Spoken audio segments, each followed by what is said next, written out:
This is Frankly MSP, where managed service providers get real.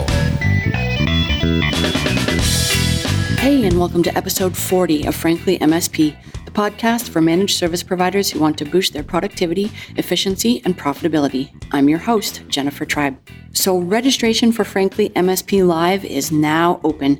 Just a couple of days ago, we flipped the switch on the event website and the registration page where early bear pricing is now in effect. If you register now, you can grab a ticket for $3.99 and save yourself $100 off the regular ticket price. I mentioned on an earlier podcast that we'd be limiting registrations. We are keeping the event to just 150 seats, so you'll want to grab your spot soon to make sure we don't sell out. And did I tell you who our opening keynote speaker is? It's Mike Michalowicz, who some of you may know as the best-selling author of books like Profit First, The Toilet Paper Entrepreneur, and The Pumpkin Plan.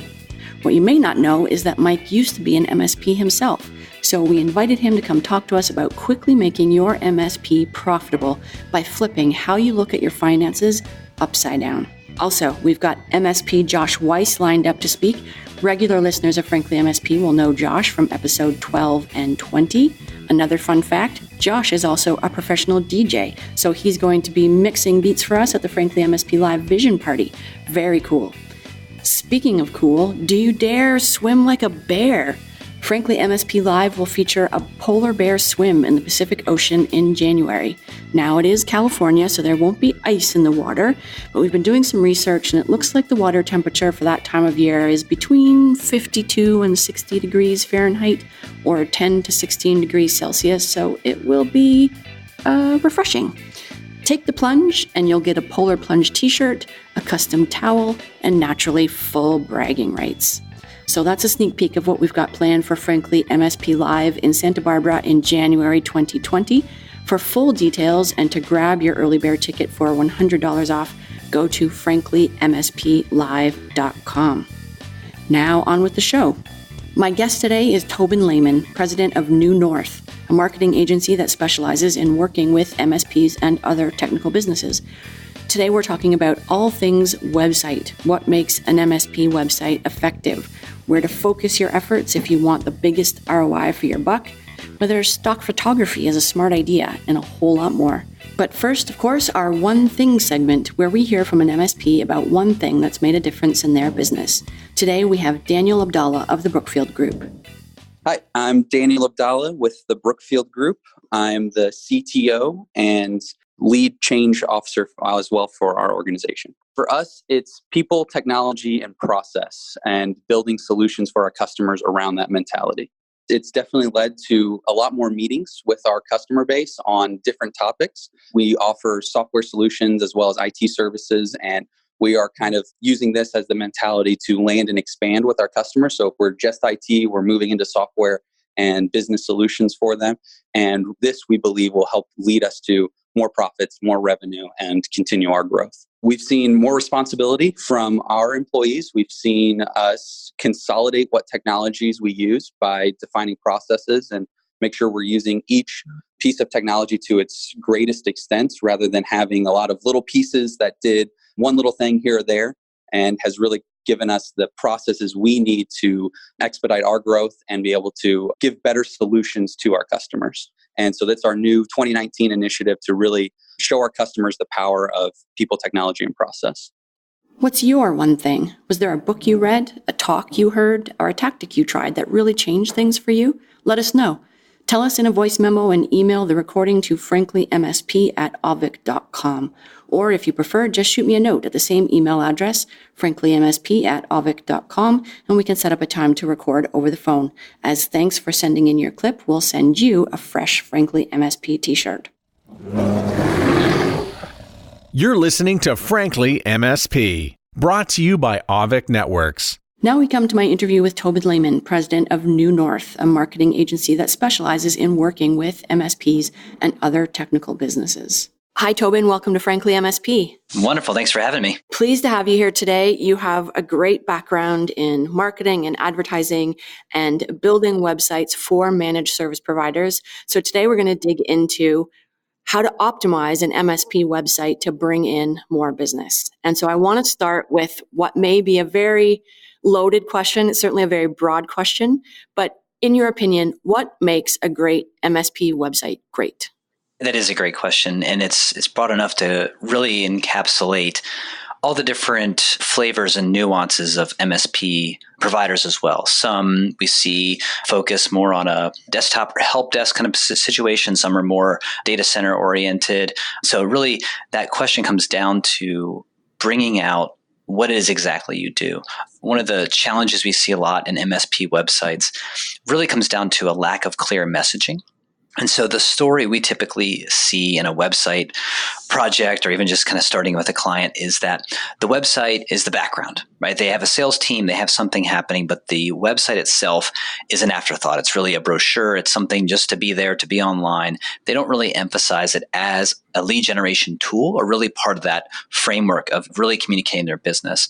And even in a digital world, the idea of Google for generating leads, things like that, isn't a priority or isn't even thought of as a possible thing. So what's making a MSP website great is how well that represents the services, the message, the audience, and the consumer that they serve. And so as we start unpacking the different aspects of that, just going tactically into the first thing around messaging. I mean, messaging is a huge piece, and we could probably spend a whole podcast just on that idea of messaging.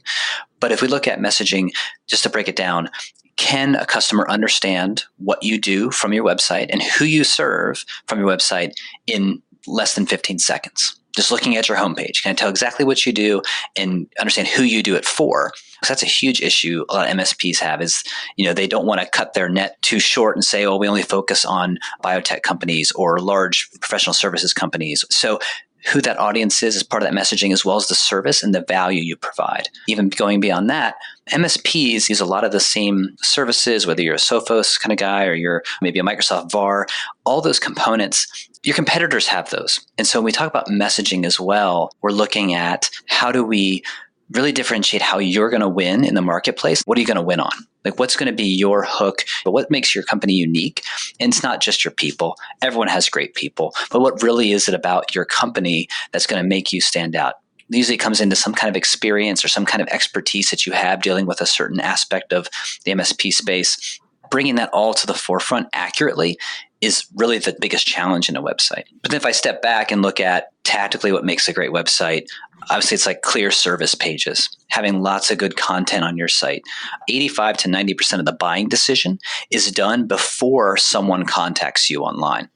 So if you're not putting out the information online on your website of what kind of service you provide, how deep and how detailed is your ransomware recovery, what's your backup situation, how are you handling these different aspects of your business and what services you provide, the consumer will keep looking till they find someone who does answer those questions, and likely they're going to be the first person on the list as they call down. We see the About Us page as well being a huge addition to a company to be able to talk about who you are, what you stand for, values. Again, trying to build that whole character online of making your message, your unique aspects of your company stand out. So this brings up a good topic because there are a lot of MSPs out there competing in similar markets that are very similar. And from a prospect perspective, it's hard for them to tell the difference between this service provider and that service provider when they are all saying, we have a great team, we have quality service, you can rely on us. So how does an MSP go about uncovering those nuggets or those unique aspects that they can draw out in that messaging? It's a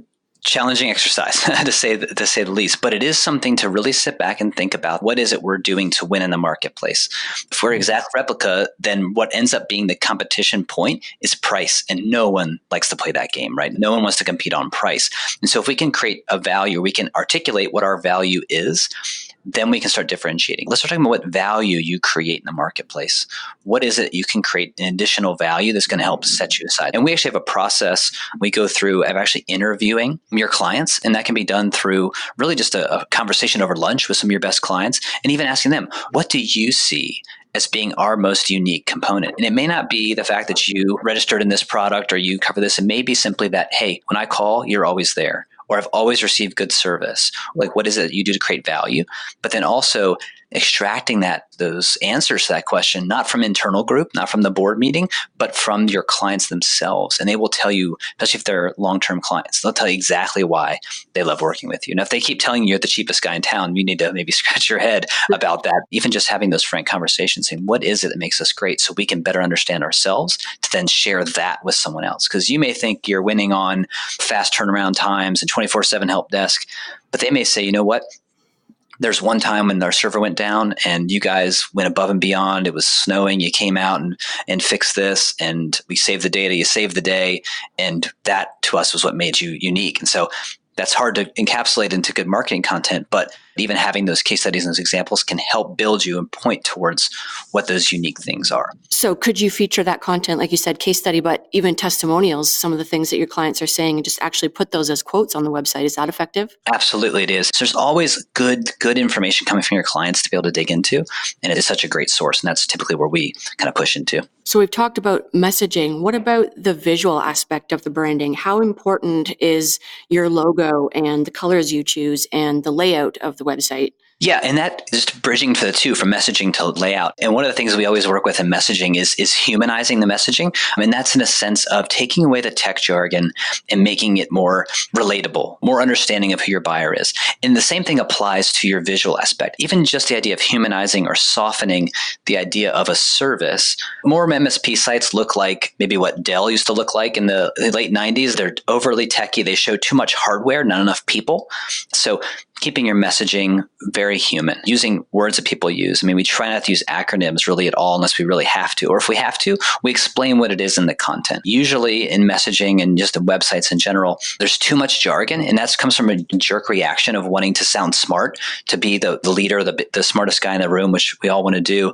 But our customers, they need to be able to adhere to what you're saying. If you walk into a cocktail party and start ripping off acronyms, you're going to lose the audience, right? And so if we start humanizing, start explaining things in a better tone, but still be intelligent in how we speak, we can bridge the gap. But also, again, talking about humanized images. I mean, we've gone from servers on home pages, which obviously is a literal representation of what you may work on, to people in a business deal having a conversation, people smiling using computers, right? Think about what is it they're actually buying. They're buying reliability, they're buying uptime, they're buying assurance. Those are the feelings and emotions and messages we want to communicate, not just, here's a phone, we work on VoIP. We get that, but what's the real value your customers want? It's not the fact that you just do VoIP, it's that you make their VoIP reliable. Right, that emotion behind it, that's so important. Yep. Talking of smiling people, meetings, what are your thoughts on stock photography for that kind of stuff? Stock is something you need to use if you don't have the budget to do your own. The big challenge with stock is really just the fact that you don't want to have the stock. And there's great stories of seeing a client website. We'll talk with someone and then I'll be looking at their website and then I'll go to the grocery store and I'll see the same stock photo on a can of mints. Obviously, they just pulled this off a big stock site. So that's a danger, right? Is just seeming generic. But obviously, photography can cost you thousands of dollars to do. And you don't want to necessarily just have your nephew Bill shoot a photograph for you too, because you don't know the quality. And again, think about the brand and reliability and quality. Everything should be consistent in that context. So I would recommend use stock where it makes sense, but don't use stock that's too flashy. Don't just do a search for a server and pick the first server image. See if you can find things that make sense and kind of balance that context. But also maybe investing into better quality stock for prominent pages such as your home page or your sub page, like your MSP landing page or something like that, to really focus on those and drive high value, because that's where it's worth putting it in there. Now, if you're doing blog posts pretty frequently, a stock image is just fine. I mean, there's so much good stock, and there's tips and tricks out there and good sites to find stock on. There's some independent companies where you can find some really nice looking stuff that's free out there as well. So it's a necessary evil in this industry because you don't always have the budget. But if you have the budget, I'd say absolutely get some great shots of your building, especially if you've got a building to show off, your people, things like that. You're listening to Frankly MSP, brought to you by Avik Networks. So speaking of budget, and I know this could be a massive range, but we're talking about maybe photographer or stock photography. We maybe want to hire a writer to really hone in on messaging that we want, maybe a designer / developer. What are sort of budget for a table stakes website that's going to look good and perform well for you? Well, I would say you should go into it with a budget of at least $20,000. I think you could probably get one done less with that. But I feel like that's a place to have kind of the earmark set. Hey, 2019, we're going to redo our website. Here's the budget I'm going to put towards it. That's going to get you a good 20-page website with a basic content, good writing, good imagery. I think that's a fair budget. And I think you could easily come in under that. But I think that gives you an idea to say, I'm going to put this towards the project, and I'll give you the flexibility to invest where you want to in good stock photography, or even possibly even squeaking out a short little video for the homepage, which I think is an amazing piece of media to add in this day and age. The account team is always trying to get in front of people and always make that first connection. And so, video is also a great thing to put into that budget as well. So you got the website, photography, video, content creation, all of those things would go into that kind of budget. So 20,000 into your website, obviously that's going to create a nice image for you. So people are going to come to your site, find the information they're looking for, find it compelling. Let's now talk about lead generation and lead qualification and what a $20,000 or a great website should do for you in that regard. Right. It's a great lead in. So the website is the core of lead generation. The website is really that ending place where people are going to spend their time. They're going to look at understanding, can this company serve me and serve us well? Are they a match for us? What we need? Are they saying the things that are relevant to us? And so there's a couple different approaches here, and I'll kind of put the tentacles out and pull them back in. The website is the end all be all. That's where the conversion happens. And so that includes something like landing pages. And a landing page can be your simple contact us page, but it can also be offers, ebooks, video courses, checklists. All of these kind of additional content pieces can be conversion points.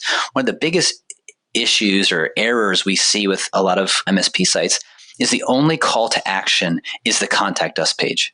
That's the only opportunity to actually do lead generation is when someone's ready to buy or wants to at least get a quote. And so in a lot of our work, we've stepped back and said, okay, how can we create earlier conversion pieces or earlier conversion points in the funnel or in the user experience to drive more leads in that way? So creating ebooks through landing pages is another great place to do that. Creating a newsletter, which doesn't get a ton of signups. Don't hold your breath for a massive newsletter subscription, but at least gives you a place to convert people for that. Or even having really in-depth articles that they have to convert, put an email address into to read. So there's lots of ways to add these conversion points to your site to start creating a really good lead generation piece to supply those leads to your team. But those early stage leads, collect them early, because as I mentioned in the beginning of the podcast, that the company that provides the most information and can be in front of the customer the soonest usually gets that first reach out. So let's get their contact information before they made that decision to start buying, before they made that decision to start getting quotes. Let's get them converted on an ebook about value of MSP, or maybe it's a piece of server hardware, or it's migration to Office 365 or whatever it may be. How can we capture that information there? But then looking out into email marketing, a big piece of lead nurture that we talked about. So getting leads from there. Social media. Social media is great. I would tell everyone not to invest a ton in social media. We do a lot of it. But social media for MSPs is way more effective on the sales team or the account team level. So you may have a social media page on LinkedIn for your MSP. That's great. But your sales team is actually way more effective on LinkedIn for driving content and driving interest than your page would. So social media, have a presence, be there, drive traffic back to your site, but let your sales team lead the path there. But then also having a really strong SEO strategy. The adage is, you build it, they will come. That's not true in the web world. You build it, your traffic doesn't change. But what you need to do then is really think about SEO and search engine optimization and the strategy therein, creating content, making sure your pages rank, continually looking at your ranking. You're not really going to see good lead generation from an MSP web page until you're somewhere between 1,200 and 1,800 visitors a month to your site. So if you're looking at your site right now and you're only seeing about 500 visitors a month, you're probably not going to have a lot of lead generation because there's a certain threshold of traffic that needs to just happen on your website to start driving in those leads. We've seen them happen sooner. In our agency, we have that 1,000 visitor threshold as kind of the first check mark. Getting a new site up to 1,000 visitors a month, and beyond there, you should start seeing some lead generation. So if you're at 3,000 visitors a month and you're not seeing leads, then it's a conversion issue on your website. And if you're at 800, you're not seeing leads, it's probably because you don't have quite enough traffic yet to really start pushing leads through on a consistent basis. So let's say an MSP comes to you and they say, we've got a website, let's say 1,000 visitors a month, sort of right on that threshold. It's not doing much for us. We know it needs some work. We don't have $20,000 to do an overhaul. We've got a little bit of time and a little bit of money. Where do you recommend that they start or focus on? That's a great question. We get that a lot, actually. It's when you mentioned that. That's typically that frustration point is where they come to us and say, this is working, but it's not doing what we think it should be doing. And so first thing we look at there is conversion optimization audit, so to speak. Let's look at the traffic. Let's look where they are going, and let's see what the blocks are. And there's software that can help us track users, and there's Google Analytics, things like that, and start looking at the bottom of the funnel. And we always work bottom up in the funnel. So we'll always start at the base, which is like the contact us page, right? The contact page up to the other lead conversion points, the website itself, and then out to social media, email, and these higher funnel acquisition strategies. Because you drive a bunch of people to your store and all the lights are off, right? Like you wouldn't do that. So let's make sure if we're driving traffic, we're going to increase traffic, that there's nothing broken with the website that's causing problems in conversion. So we'll typically always start with that conversion optimization and say, what's missing on here? Is the contact form right? Is it cleared? Is there even an error? I mean, you would be shocked how many websites we go through and we actually just try to fill out the form itself and it's broken. And the client doesn't know it and they're wondering why they're not getting leads.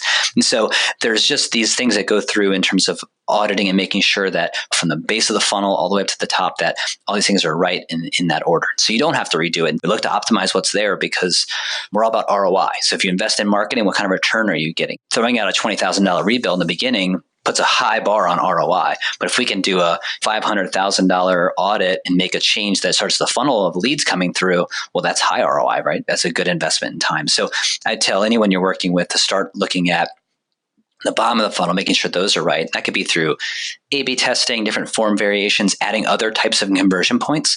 Contact us, pretty generic. What about a network audit or just webinar or other kinds of conversion points that could help drive that traffic? Because at 1,000, you should at least hear the bell ringing once in a while. Like you should get a couple to come through. It's like, hey, that was a pretty decent lead. Final thoughts on websites for MSPs and what they need to be thinking about. For anyone who comes to thinking about their website from MSP perspective, go to Google, search managed service provider within your town and see where you rank. If you're not in the snack pack, meaning you're not in that Google map thing, you've got work to do. So that's your number one priority, is getting that localized traffic in the areas you are so that you can be found. This tends to be a service that is a kind of point of need, or at least a research-based service when it comes to online. So making sure your SEO is right there. But then when they get to that site, when they click through, that you're really telling a great value proposition story. You're telling them exactly why you're good at what you do and why you serve them well, who you serve specifically. We've had great examples of people. We don't serve anyone under 20 desktops, actually saying that literally on their website, and that changed the number of leads they would get, or the quality of leads they would get. So make sure you've got that on there, who you actually serve. And all your services are clear, concise, and they speak in a language that's the language of the living room, not the language of the tech closet. So make sure you got that messaging right, and make sure there's plenty of places for people to give you their info so you can reach out with them. So there's a quick top to bottom on what I would kind of look through today if you were trying to look at your site, see if it's ready to go. Excellent. Thanks so much for joining us today, Tobin. Awesome. It's been a blast. Thank you so much. That was Tobin Lehman, president of New North.